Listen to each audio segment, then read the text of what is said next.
Clearly, HPD don't want us to know something, because y'all not finna sit here on September 20th of 2025 and tell me that that girl was found with no foul play. Y'all lying. And if there is a serial killer, y'all need to let the citizens of Houston know that shit. Okay, y'all need to let the students know that there is a potential person near campus trying to unalive people, because that don't make no sense. Y'all not finna sit here and lie to us saying, oh, there was no foul play. How y'all figure that shit out in 24 hours? She felt like love wasn't meant for someone like her. Maybe she was only made to love and not be loved. In just 4 days, a college student's life came to an end, leaving behind a mystery that nobody has been able to solve. Jade McKizzic was 20 years old, a student at the University of Houston, and someone who seemed to have everything going for her. But on September 11, 2025, she disappeared while out with friends one night, and 4 days later, she was gone. Jade came from a family that always pushed her to do well in school and to never give up, no matter how hard things got. She was smart, driven, and the kind of person who actually thought before making decisions. Her friends loved her because she wasn't just focused on herself. She'd check in on people, encourage them when they were struggling, and make them feel like they actually mattered. People described her as the responsible one in the group, not the kind of girl who took crazy risks or ignored her own safety.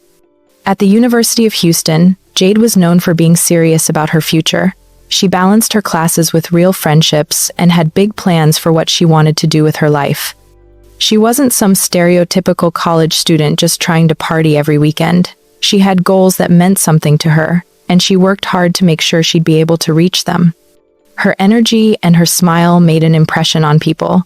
She was the type of person who made others around her feel better just by being there. Growing up in Texas, her family had taught her the importance of education and staying strong through tough times. She knew right from wrong, and she knew how to take care of herself. Or at least, everyone thought she did. Don't forget to subscribe and turn on notifications so you never miss a case like this. Comment down below and let us know where you're watching from. Your support means everything.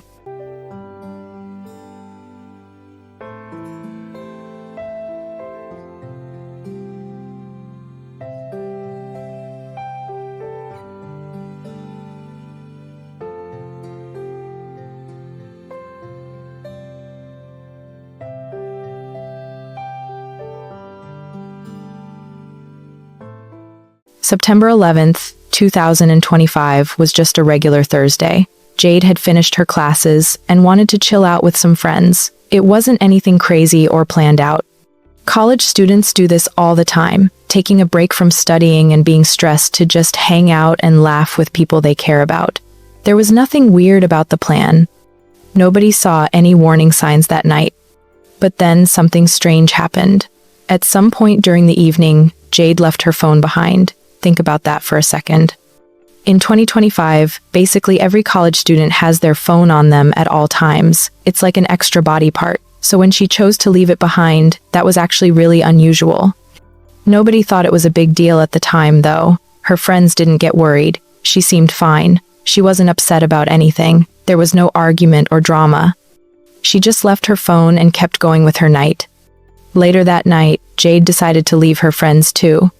She walked over to a nearby gas station, and security cameras caught her there.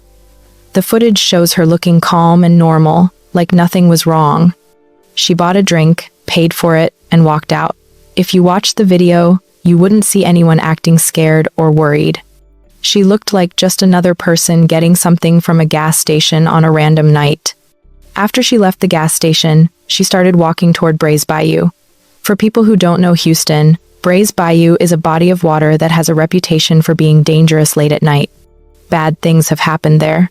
That was the last time anyone saw her alive. Everything after that is basically unknown. When Jade didn't come back to her friends, they started to get worried. Hours went by with no text, no call, nothing. Her family and friends knew something was seriously wrong. This wasn't like her. This was the kind of situation that makes your stomach drop because you know in your gut that something bad happened. People at the University of Houston sprang into action fast. Her picture went up on flyers all over campus and around the neighborhoods near the school. People shared her photo on social media. The campus sent out alerts to students. Volunteers and students and random people from the community all came together to search for her. Everyone was hoping they'd find her safe somewhere, that she'd just gotten lost or something. Time felt like it was running out, though. Everyone knew that the longer she was missing, the worse things probably were. But then 4 days went by. On September 15th, the search ended in the worst way possible. They found Jade's body in Brays Bayou, more than 2 miles away from where she was last seen at the gas station. When they recovered her, it raised a ton of new questions. How did she end up in the water? What happened during those hours nobody could account for? Why had she walked that way in the first place? We do know that this is still under investigation, but video shows her walking towards Brays Bayou, which is right over here. And at this hour, police tell us that her death is under investigation. There's no foul play and no trauma.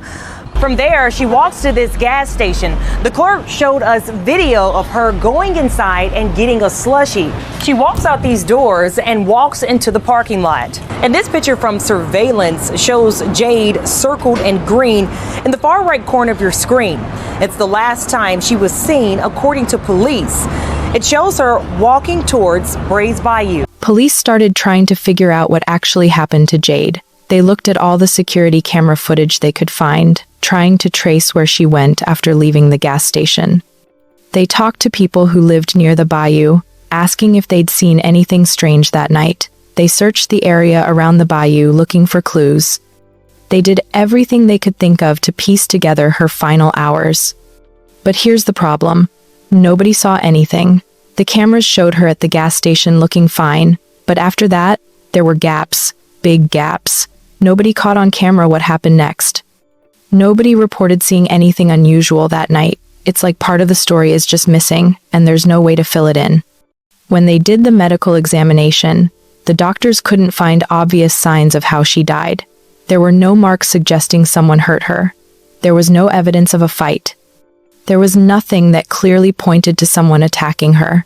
The autopsy didn't give them the answers they were looking for. Instead, it just made everything more confusing. So different theories started going around. Maybe she slipped and fell into the bayou by accident, since the edges are slippery and steep and it was dark out. Maybe she intentionally went into the water because she was going through something nobody knew about. Maybe she ran into someone while walking, and that person hurt her and put her body in the water. But none of these theories could be proven. None of them could explain everything that happened that night. The fact that she didn't have her phone made things even harder. A phone can show police a lot of information. It can track where someone was, who they talked to, what they were doing. Without her phone, investigators lost a major piece of the puzzle.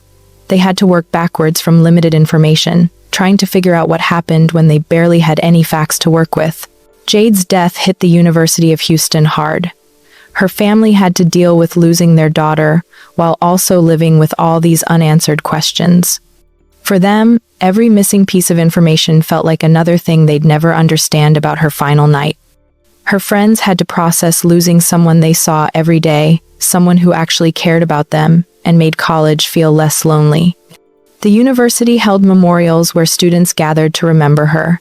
People talked about what she meant to them. The community pushed for better safety measures around campus, like better lighting and more security. They wanted to make sure something good could come from her death, even if it meant nobody would ever fully understand what happened. But even with all that effort, the case is still unsolved.